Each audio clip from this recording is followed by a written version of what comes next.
Ponga en pantalla. Adelantámelo vos, Mario, de ahí hasta la tercera. Ahí. Deja que lo leo.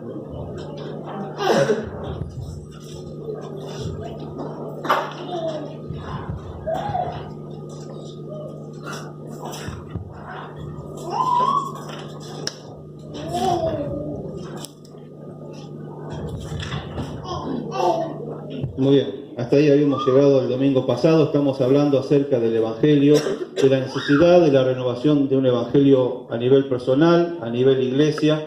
Y cuando hablamos de renovación del Evangelio, no estamos hablando acerca de cambiar el Evangelio, sino de volver a restaurar ese Evangelio que cambia y transforma vidas. Y estuvimos viendo que para poder hablar acerca del Evangelio era necesario poder hablar acerca de este tema. Y vamos a Lucas capítulo 15, versículo 1 y 2, donde estuvimos hablando que este pasaje, dice 15:1, se acercaban a Jesús todos los publicanos y pecadores para oírle, y los fariseos y los escribas murmuraban diciendo: este a los pecadores recibe y con ellos come.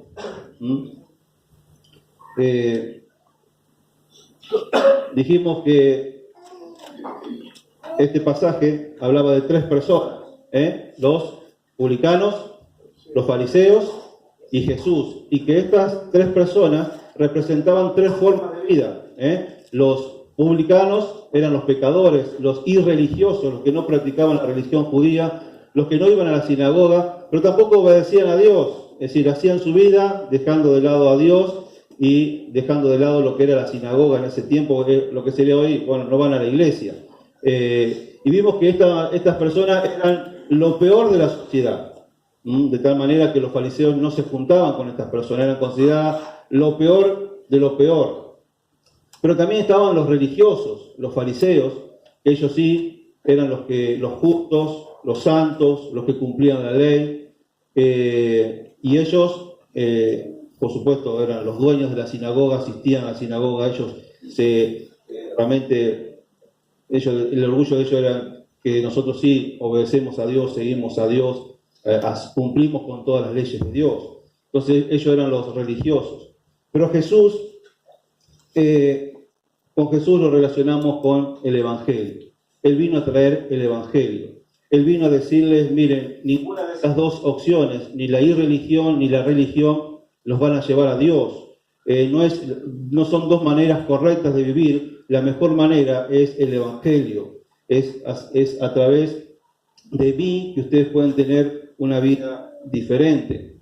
Y vimos que la irreligión también representa el relativismo. Los irreligiosos viven en el relativismo, es decir, no hay ninguna verdad absoluta. Yo no creo en Dios, no sigo a Dios, yo me manejo con mi propia verdad. Eso es relativismo.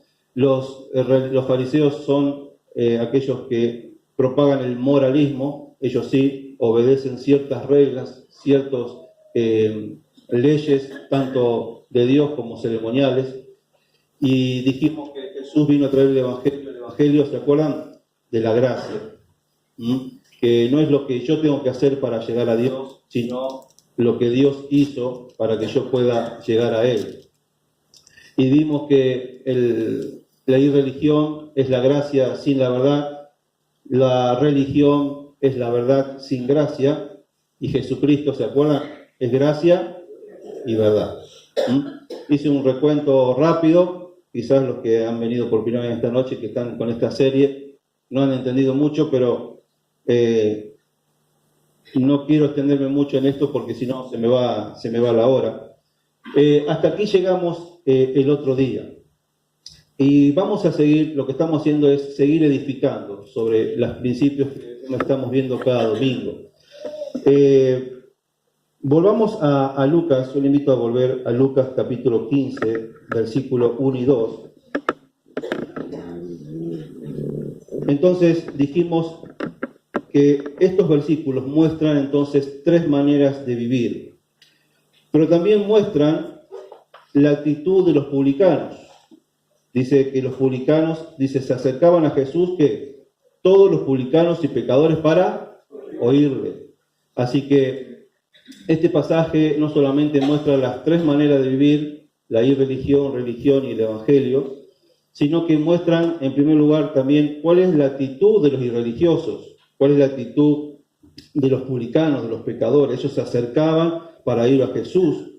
Pero también este texto nos muestra la actitud de los fariseos, de los religiosos, de los justos.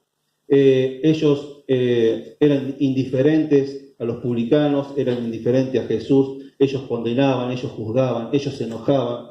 Ellos no podían entender cómo Jesús se juntaban con esa gente. Entonces también muestra la actitud de los fariseos. Pero es interesante también que este pasaje nos habla también de la actitud, nos muestra la actitud de Jesús. Esto es lo que yo quiero hacer hincapié en esta noche, que tiene que ver con el Evangelio. Y es que podamos ver el corazón de Jesús, el corazón de Dios. Este texto, entonces, va a revelarnos cuál es el verdadero corazón de Dios, cuál es el verdadero corazón de Jesús, ese corazón que recibe y come ¿con quién? Con los pecadores. Ese es Dios. Ese es Jesús, ese es el corazón de Jesús. Ahora, entonces, fíjense que en este escenario, ¿no? En esta situación que Jesús está viviendo, por un lado los publicanos, ve la actitud de los fariseos. En este escenario, Él va a arrancar con las tres parábolas que siguen, en los versículos que siguen. Jesús, cuando ve la actitud de los fariseos, de que ellos condenan a los publicanos y no entienden y murmuran contra la actitud de Jesús. Cuando Jesús ve eso, en respuesta a esa actitud de los fariseos, Él va a darles las tres parábolas que siguen, que son la de la oveja perdida, de la dracma perdida y del hijo pródigo, del hijo perdido. Es decir, que esas tres parábolas es en respuesta a la actitud de los fariseos. Quiere decir que estas tres parábolas van dirigidas ¿a quién? A los fariseos. Las tres parábolas que siguen a continuación no van dirigidas a los pecadores, a los publicanos. Las tres parábolas van dirigidas a los fariseos. Fíjense, cuando dice los fariseos, dice, a los pecadores recibe y con ellos come. Entonces, Él les refirió esta parábola. ¿A quién? A los fariseos. Entonces, el propósito de estas tres parábolas, o el objetivo, no es confortar el corazón de los perdidos o traer esperanza al corazón de los publicanos, sino es confrontar a los fariseos. Este no es un mensaje donde esperamos derramamiento de lágrimas, de emoción al ver a Jesús hablándole a los perdidos, sino lo que esperamos después de estas parábolas es enojo de parte de los fariseos. Este es un mensaje, estas parábolas son confrontativas. Muchas veces hemos usado estas parábolas y está bien, o la parábola del hijo pródigo, y cada vez que hemos hablado de ellas, el público derrama lágrimas al ver el corazón del padre recibiendo al hijo perdido que vuelve. Pero en realidad el mensaje central de estas tres parábolas es confrontar a los fariseos, a desnudar el corazón de los fariseos, que la gente vea su indiferencia, su condena, como ellos no solamente se dañaban a sí mismos porque ellos estaban perdidos, sino que también dañaban a los demás y hacían perder a los demás. No solamente ellos no entraban al reino de Dios, sino que no dejaban entrar a los otros. Con su actitud condenatoria, ellos creían que estaban en el reino, pero ellos no estaban en el reino y no dejaban entrar al reino a las demás personas. Entonces Jesús va a desnudar el corazón de los fariseos. Pero a través de estas parábolas, Jesús no solamente desnuda el corazón de los fariseos, sino que desnuda o revela el corazón de su Padre, el corazón de Dios. En estas tres parábolas vemos el corazón de Dios. Y vamos a leer la primera y la segunda, y la tercera la voy a contar rápidamente para que no se haga extensa la lectura. Pero dice así: entonces, versículo 3, él le refirió esta parábola diciendo: ¿qué hombre de vosotros, teniendo 100 ovejas, si pierde una de ellas, no deja las 99 en el desierto y va tras la que se perdió hasta encontrarla? Y cuando la encuentra, la pone sobre sus hombros gozosos. Y al llegar a casa reúne a sus amigos y vecinos diciéndoles: gozaos conmigo porque he encontrado mi oveja que se había perdido. Os digo que así habrá más gozo en el cielo por un pecador que se arrepiente que por 99 justos que no necesitan de arrepentimiento. ¿O qué mujer que tiene 10 dracmas, se pierde una dracma, no enciende la lámpara y barre la casa y busca con diligencia hasta encontrarla? Y cuando la encuentra, reúne a sus amigas y vecinas diciendo: gozaos conmigo porque he encontrado la dracma que había perdido.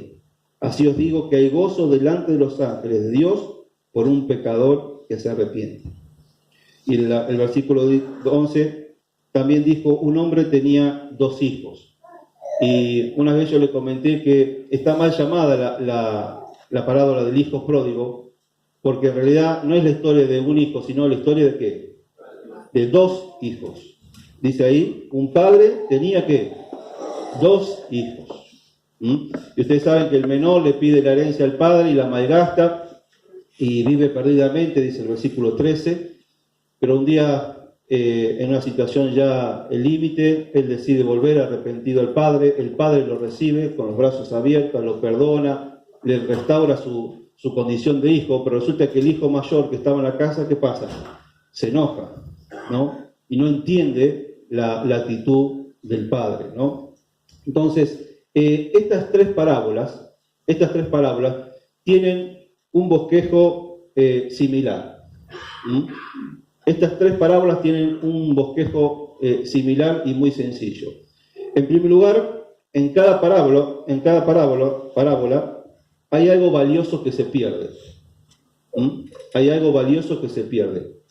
En la primera es la oveja perdida, en la segunda la dracma perdida y la tercera es el hijo perdido.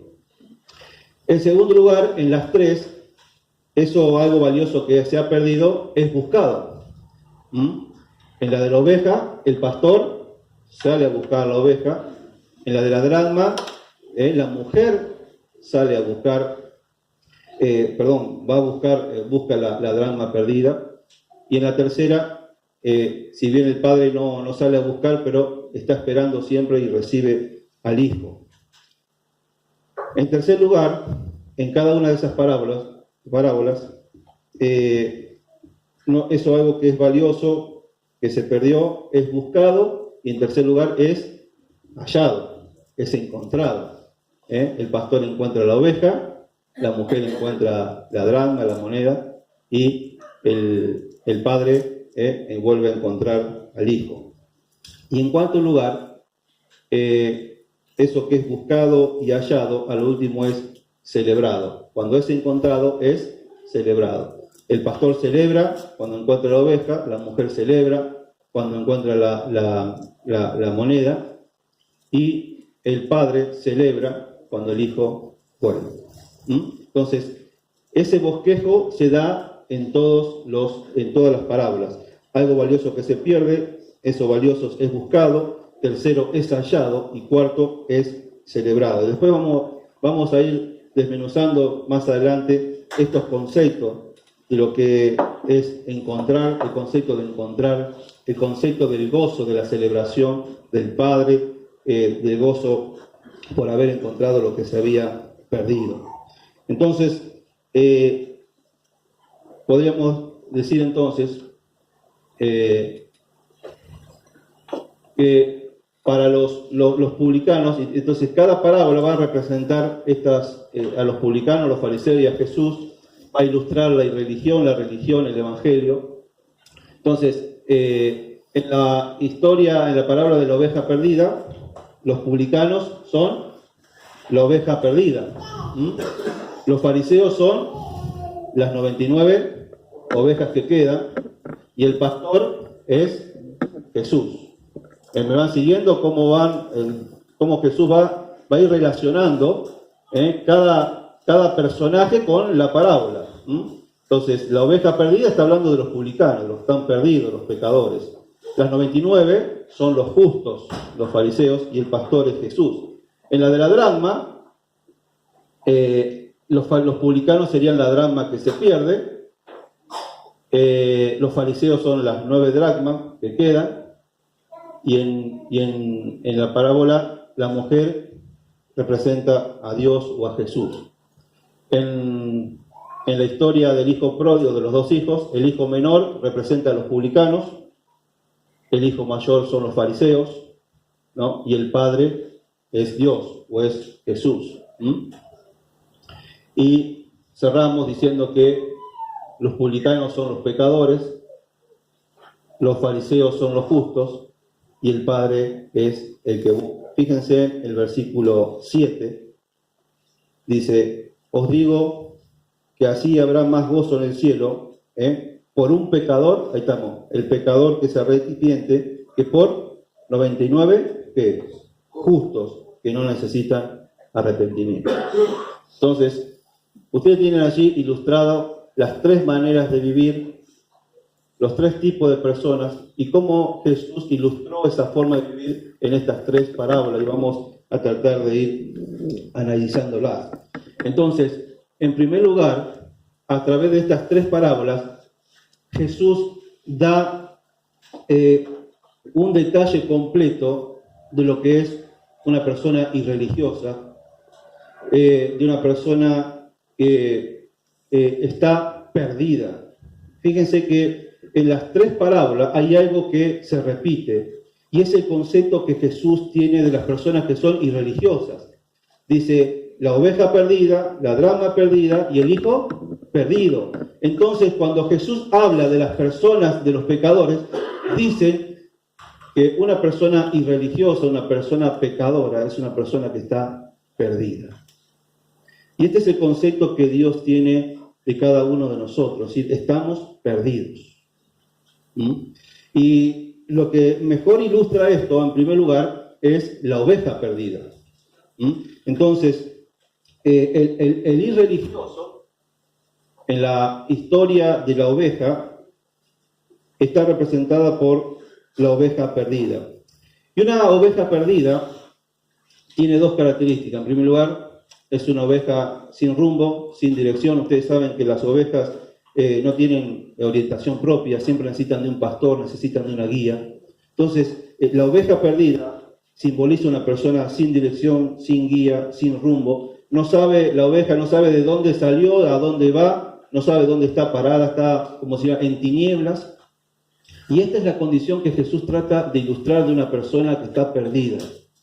Es una persona que no tiene rumbo, que no tiene dirección, que cree que se las sabe todas, cree que va hacia algún lado, pero en realidad no va hacia ningún lado. Entonces, fíjense qué concepto que Dios da acerca de una persona, es decir, está perdido. Fíjense en Isaías 53.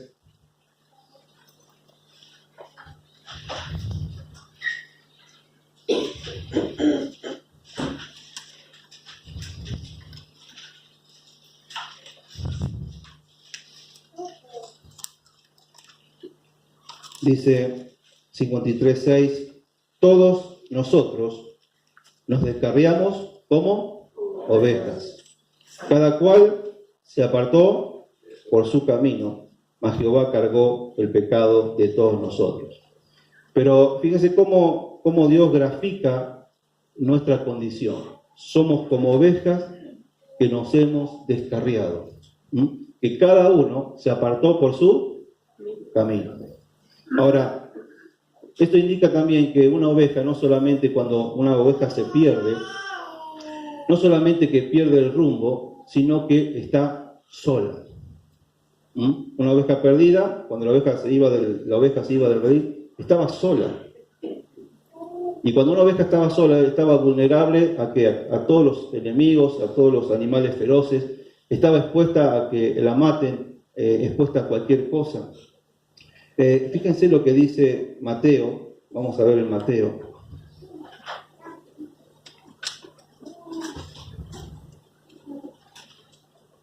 Mateo capítulo 9, versículo 36.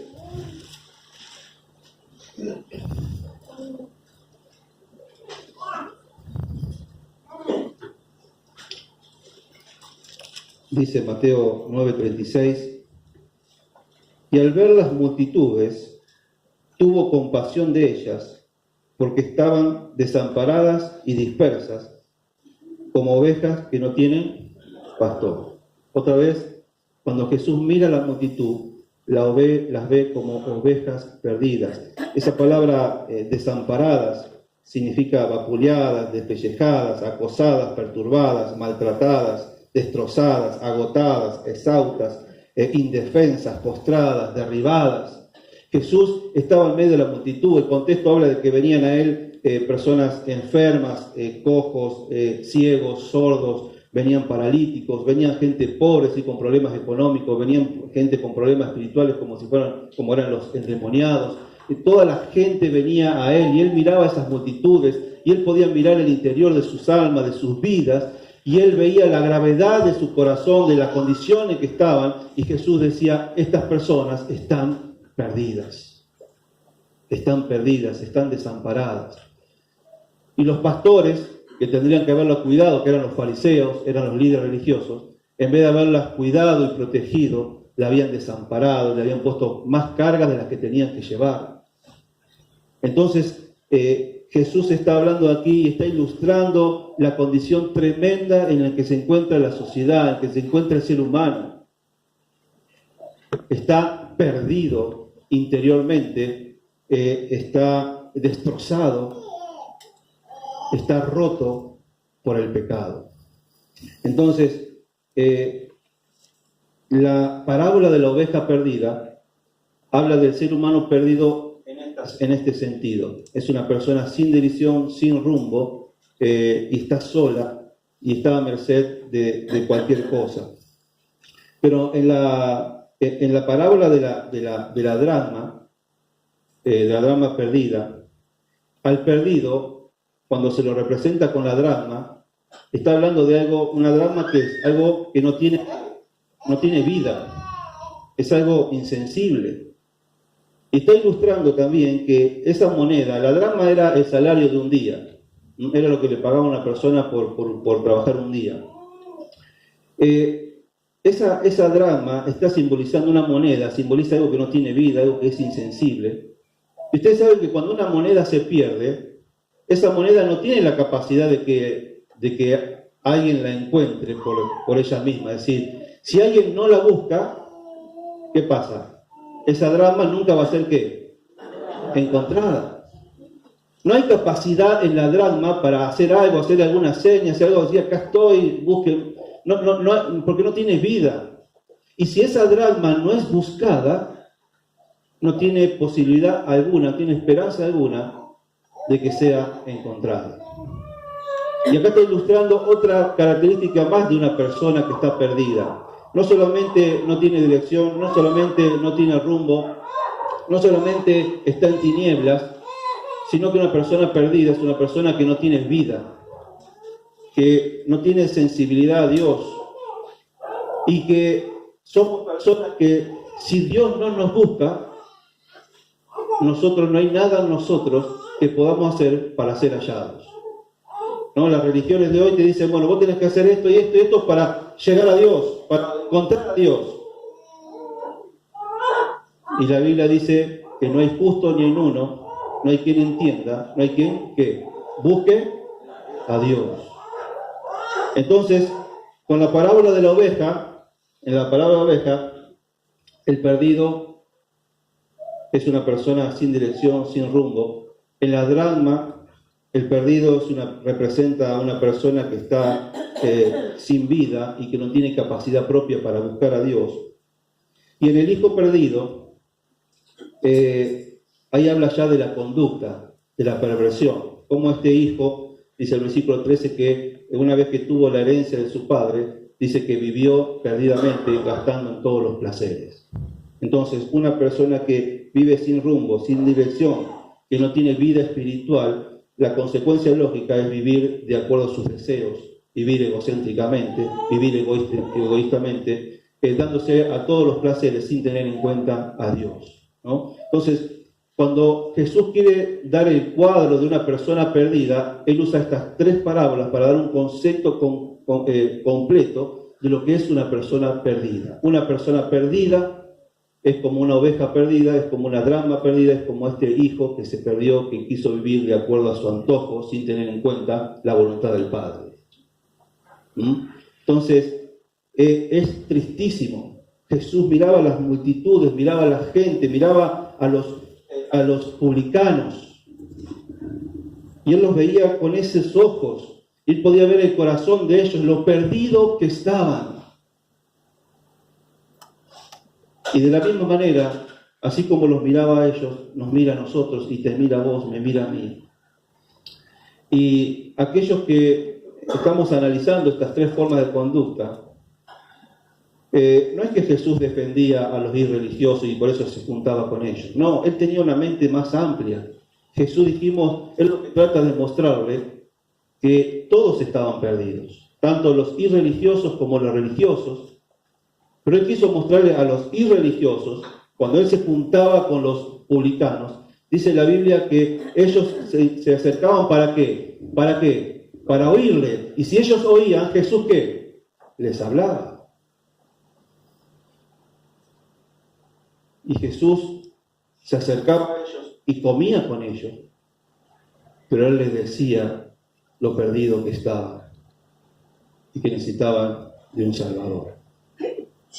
Ahora, en segundo lugar, una vez que Jesús describió a los publicanos, a los irreligiosos, a los perdidos, Él con estas 3 parábolas también ilustra a los fariseos. Entonces, en la parábola de la oveja, vamos a Lucas, está en Lucas 15.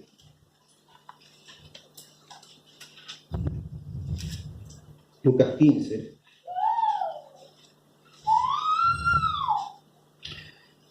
Fíjense cómo termina el versículo 7. Jesús da la conclusión, y es una conclusión fuertísima para los fariseos, porque los compara con las 99 ovejas. Dice, os digo que así habrá más gozo en el cielo por un pecador que se arrepiente que por 99 ¿qué? Justos que no necesitan de ¿qué? De arrepentimiento. Entonces, a través de las parábolas de la oveja perdida, lo que le está diciendo que los fariseos eran personas que no se arrepentían porque se creían justas. Eso era un fariseo, una persona que se creía tan justa que no necesitaba arrepentirse. Y por eso no necesitaba de Jesús y no necesitaba a nadie. Ellos creían que por cumplir la ley eran parte del reino. Unas hojas más adelante, en Lucas 18,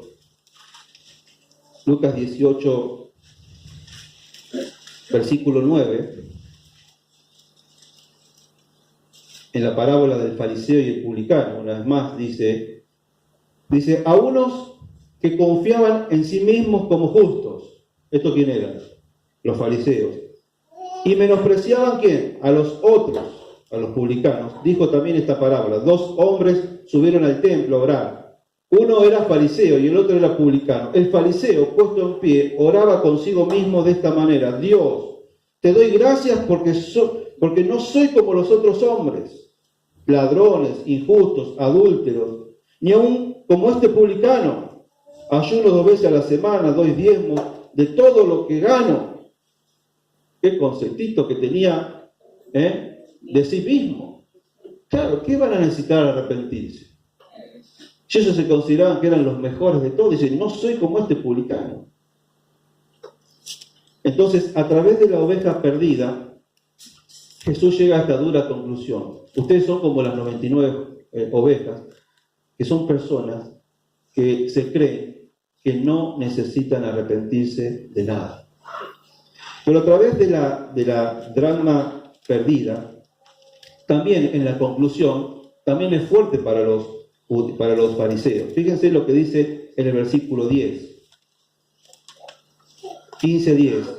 Así os digo que hay gozo delante de los ángeles de Dios por un pecador que se arrepiente. ¿Qué es lo que le produce gozo a Dios? El arrepentimiento. Lo contrario, ¿qué pasa? No le produce gozo a Dios. Es decir, si el arrepentimiento produce gozo, la conducta de los fariseos no le producían ¿qué? Gozo a Dios. Si ellos creían que no se tenían que arrepentir, esa forma de vida no le produce gozo a Dios. Esa forma de vida no es aceptada por Dios. Es duro eso. Y si ustedes son personas que se creen justas, que no se creen que no necesitan arrepentirse de nada, pero ¿saben qué? Esa clase de vida no es aceptada por Dios. Esa forma de vida no le produce gozo a Dios. Ellos creían que agradaban a Dios. Y Jesús le dice, esa forma de vida no le produce gozo a Dios. Y con el hijo mayor, lo que le quiere mostrar a los fariseos es que los fariseos se enojaban y condenaban y menospreciaban al hijo menor, al hermano menor, que eran los publicanos. Fíjense en el versículo 28, cuando el hijo mayor se dio cuenta que llegó su hermano menor y habla con el padre. Dice el versículo 27, entonces el padre le dijo, tu hermano ha venido y tu padre ha hecho matar el becerro gordo. Y no quería entrar. Es decir, perdón, estaba hablando con un criado, no con el padre. Dice, entonces se enojó y no quería entrar. Salió, por tanto, su padre y le rogaba que entrase. Versículo 29. Mas él respondiendo dijo al padre, he aquí tantos años te sirvo, no habiéndote desobedecido ¿qué? Jamás. Lo primero que hace el fariseo es mostrar su propia justicia. Yo siempre te he servido, nunca te he desobedecido. Yo soy justo, soy santo, no tengo de qué arrepentirme, ni soy un orgullo para vos.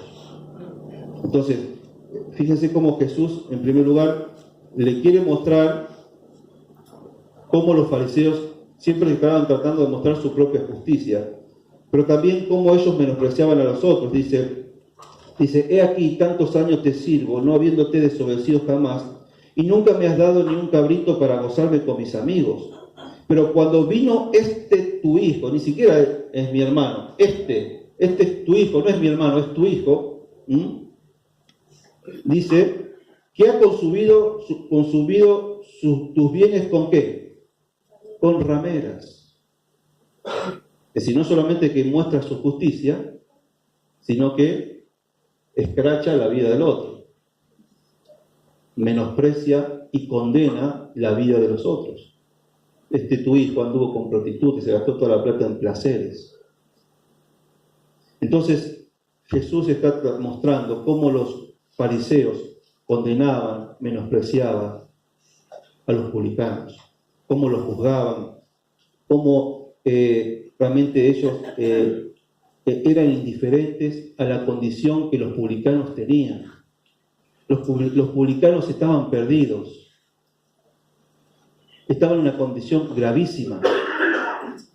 Y los fariseos, que supuestamente tenían la verdad, en vez de ayudarlos, los condenaban, los juzgaban, los menospreciaban. Entonces, los fariseos, ellos mostraban su justicia, yo siempre te he obedecido, menospreciaban a los publicanos, se acuesta con rameras. Pero en tercer lugar, es interesante, dice, al final del versículo 29, dice, ni un cabrito, y nunca me has dado ni un cabrito para gozarme con mis amigos. Pero cuando vino tu hijo, que ha consumido sus bienes con ramera, has hecho matar para él el becerro más gordo. Es decir, papi, no entiendo lo que estás haciendo. No lo entiendo. ¿Cómo puede ser que yo, que te he obedecido siempre, y que tu hijo y se malgastó toda la plata en ramera, ¿cómo vos le vas a hacer un cabrito? ¿Cómo vos le vas a matar el becerro más gordo? ¿Cómo lo vas a recibir de esa manera? No entiendo lo que vos estás haciendo. Y este otro mensaje que Jesús le está dando a dar a los fariseos: ustedes no entienden lo que yo estoy haciendo. Los fariseos no entendían cómo Jesús se acercaba a los publicanos, cómo comía con ellos, cómo se juntaba con ellos. Los fariseos no entendían lo que Dios estaba haciendo. Los fariseos, que supuestamente eran los representantes de Dios, que tenían la ley de Dios, ellos nunca entendieron el corazón de Dios. Nunca comprendieron lo que había en el corazón de Dios. Nunca entendieron la misión de Jesucristo. Ellos que tendrían que haber sido las personas que más entendían a Dios y que tendrían que haber llevado ese mensaje a los publicanos, a los pecadores, ellos nunca pudieron comprender el corazón de Dios a través de Jesús. Y por eso Jesús dice: ustedes que tienen la revelación de Dios, no entienden ni el corazón de Dios, no entienden la misión de Dios y no entienden el gozo de Dios. Ustedes no entienden cómo Dios se puede gozar en el arrepentimiento de un pecador. Y de esta manera Él está desnudando el corazón de los religiosos. Personas que creían que no tenían que arrepentirse, personas que su vida no da gozo a Dios, pero eran personas que no solamente eran indiferentes hacia las personas, no solamente eran indiferentes a los publicanos, sino que eran indiferentes a Jesús, porque no entendían el corazón de Jesús hacia los pecadores. Ahora, con estos dos cuadros en mente, el hijo perdido, el perdido y el fariseo, en la parábola también aparece Jesús, ¿no? Y fíjense que en las tres parábolas, en una aparece como el pastor, en otro como la mujer, en otro como el padre, pero los tres tienen la misma característica: es un Dios que busca. El pastor salió a buscar a la oveja. La mujer empezó a dar vuelta a toda la casa para buscar la dracma perdida. Y hermanos, ese es el corazón del Evangelio, ese es el corazón de Dios. Es un Dios que busca. Miren lo que dice Lucas 19:10, un texto muy conocido.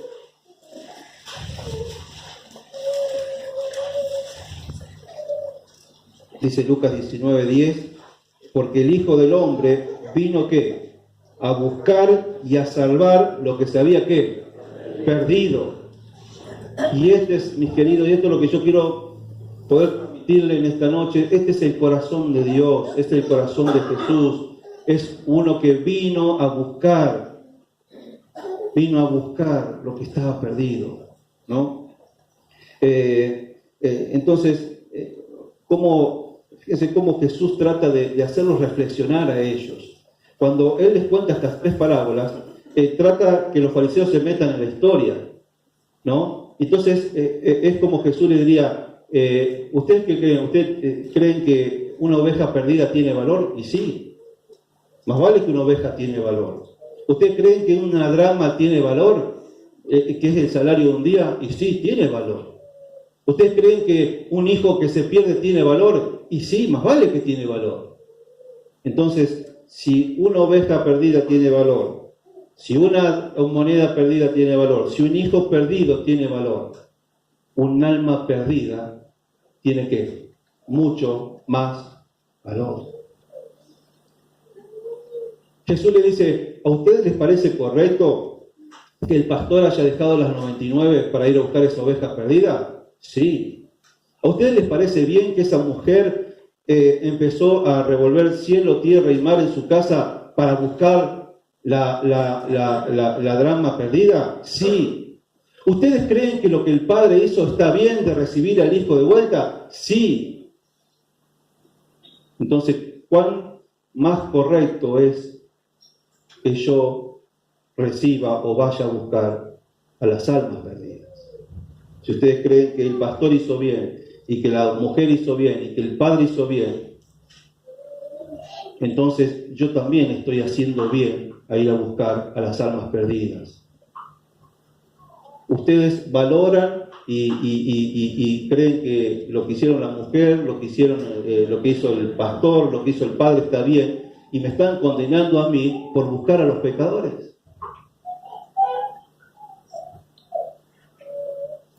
Jesús trata de mostrarles por qué Él hacía lo que hacía. Que ellos entiendan que su corazón estaba con los perdidos. Él vino para eso. Y eso es el Evangelio, mis queridos. El Evangelio es a ese Dios que tiene un corazón para los perdidos. Un Dios que envió a su Hijo a buscar a todos los perdidos.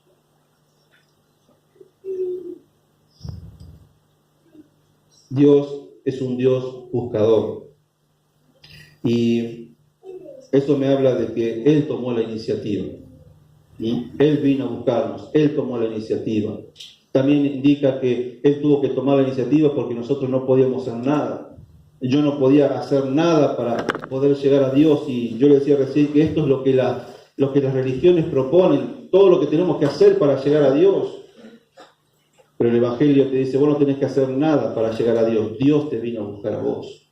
Entonces, qué interesante esta idea de un Dios buscador. Ahora la pregunta que yo me hice, ¿qué había en esos publicanos? ¿Qué hay en mí? ¿Qué hay en ustedes para que Dios me venga a buscar? ¿Qué hago?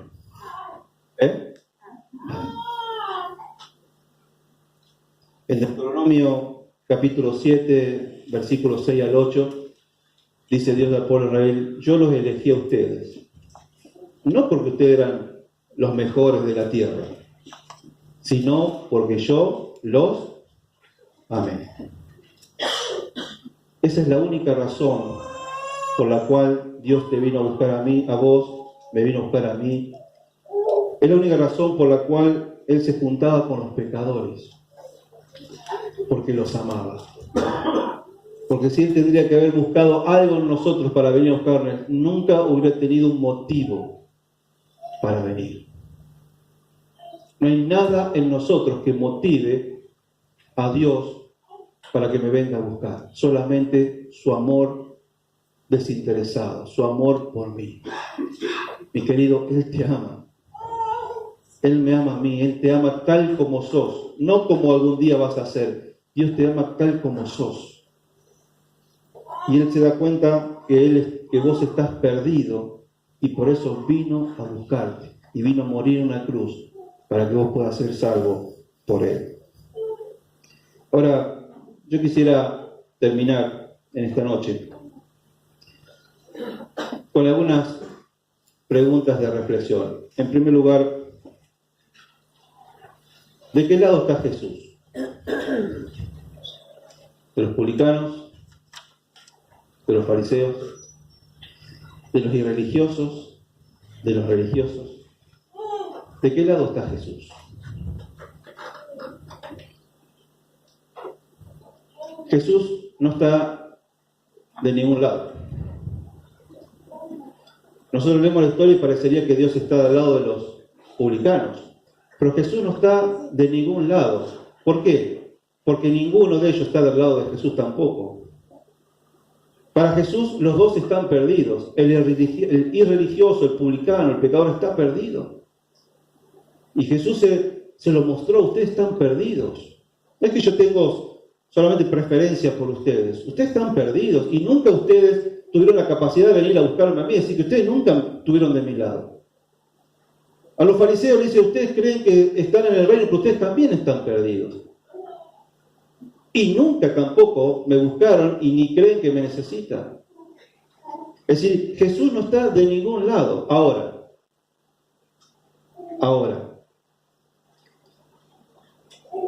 la situación de los fariseos, de los religiosos, es mucho más difícil que la de los publicanos.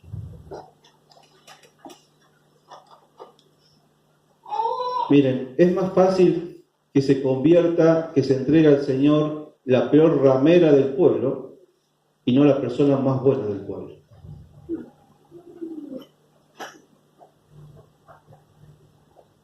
¿Por qué?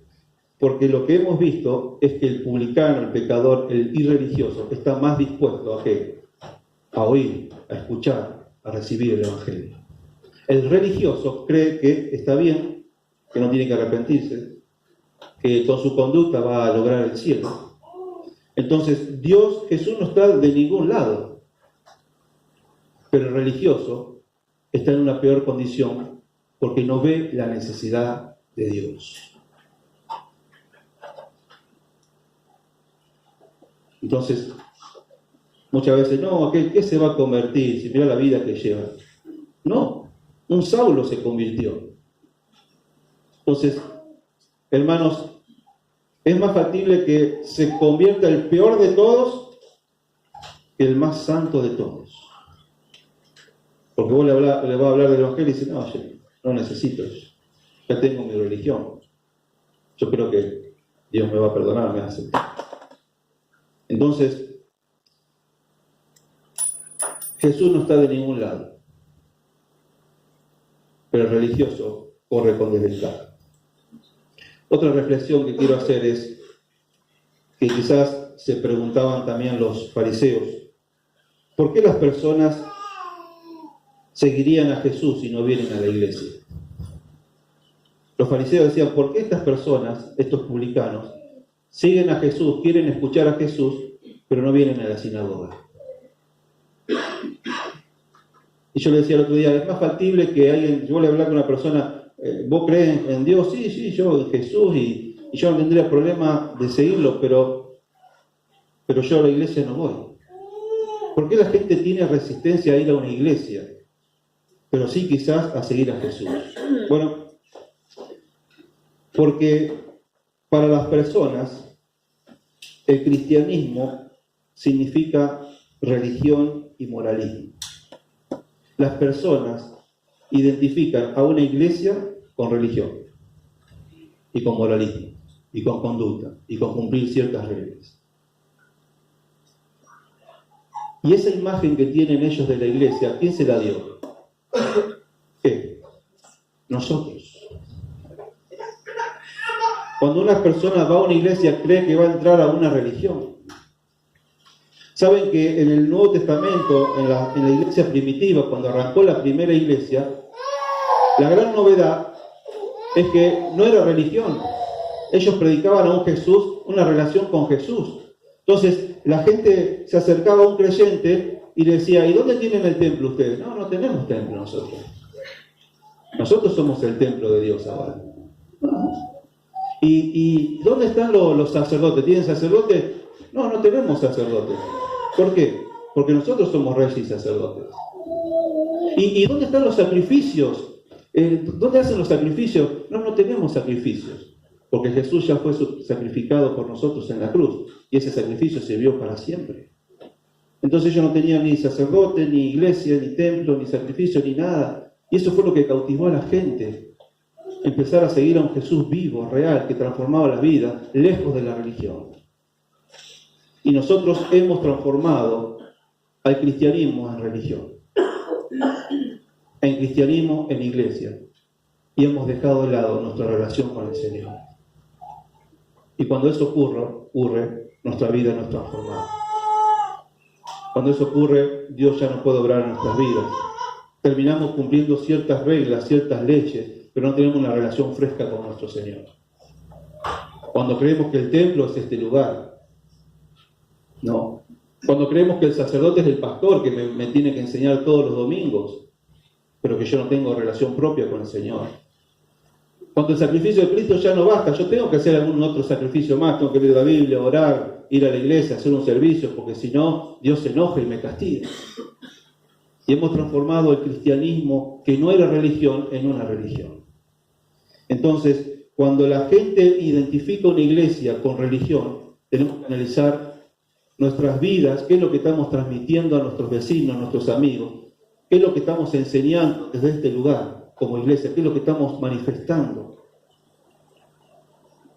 Si estamos manifestando una relación fresca con el Señor o cumplir ritos de una religión. Y en último lugar, y esto ya no es una pregunta, sino una aseveración. Estas 3 parábolas también nos enseñan que tanto personalmente y como iglesia debemos tener la misma actitud que Jesús.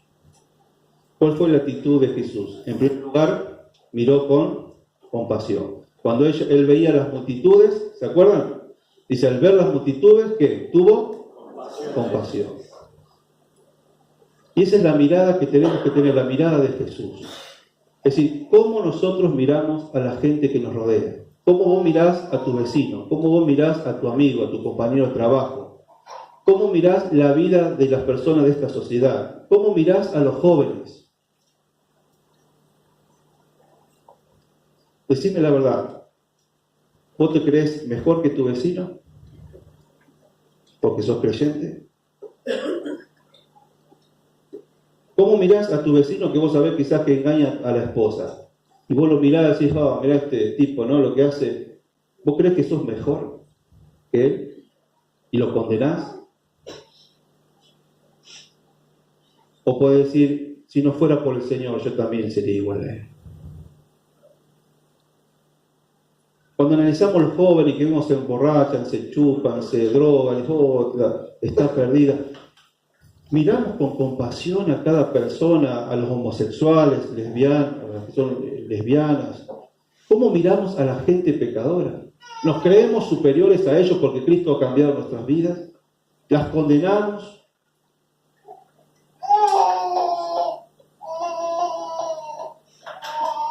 Es muy peligroso, es muy finito el hilo que como cristianos corremos de creernos mejores que las otras personas y menospreciamos y condenamos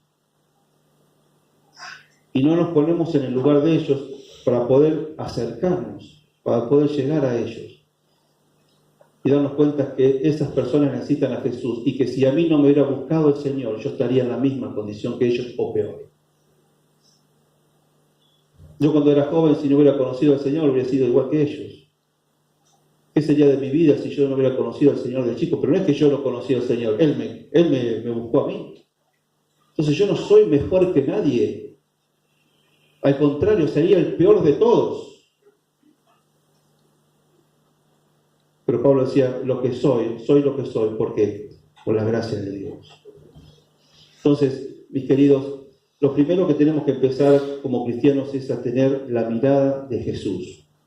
Un escritor que no se sabe su nombre, escribió estas sencillas palabras: déjame mirar a la multitud como mi Salvador lo hizo, hasta que mis ojos llenos de lágrimas pierdan intensidad. Déjame ver con piedad a la oveja descarriada y amarla con el amor que Él demostró. Déjame mirar a la multitud como mi Salvador lo hizo. Vamos a tener esa mirada del Señor. Entonces, dijimos que tenemos que tener la actitud de Jesús. En primer lugar, de mirar a las personas con compasión. Y en segundo lugar, tenemos que ser buscadores. Tenemos que ser buscadores. Dios es un Dios que busca. Y si Dios es un Dios que busca, nosotros tenemos que ser buscadores. La iglesia tiene que ser una iglesia buscadora. Ahora, el que busca, ¿qué hace? Toma la iniciativa. La pregunta es, ¿soy un buscador? ¿Estoy buscando al perdido? Pero ya la palabra misma busca es una persona que está buscando, no una persona que está parada y bueno, cuando me venga alguno, le hablo. Cuando se me cruce, cuando se me ponga acá adelante, ahí le voy a hablar. Eso no es un buscador. Un buscador es una persona que busca. Es la mujer que estaba por toda la casa buscando. Era el pastor que se recorrió montañas, valles buscando la oveja perdida. Eso es un buscador. ¿Y de qué manera Jesús buscaba a la gente? Dice que se y juntaba con ellos y comía con ellos y hablaba con ellos. ¿Ustedes creen cómo puedo buscar a mi vecino? ¿Cómo puedo buscar a mi compañero, a mi amigo de trabajo? Esperando que algún día venga. ¿Estaría dispuesta yo a comer, a juntarme con alguien para mostrarle el amor de Jesús, para hablarle, no para después ser como, digamos, que no, si me contagia, no es lo que Dios espera. La idea es poder infiltrarme, poder buscar para mostrarle el amor. Pero si yo no lo busco, si yo no estoy con ellos, jamás ellos van a conocer de Jesús. Un buscador es una persona que toma la iniciativa, que busca, que se junta, que come, que se relaciona, pero que habla y que le habla acerca de Jesús. Entonces, pregunta, ¿cómo puedo ser yo un buscador? ¿De qué manera práctica yo puedo ser un buscador? ¿Cómo una iglesia, cómo esta iglesia puede transformarse en una iglesia buscadora? Yo a veces pienso, así como nosotros hacemos y estamos, realmente las personas que entran a esta iglesia es por la gracia de Dios. Pero si no, nosotros estamos acá adentro esperando que por esa puerta entre una persona que no conoce al Señor. Y Jesús dijo, id y predicar el Evangelio. Es decir, vayan. No esperen que vengan, sino vayan a buscar a los pecadores.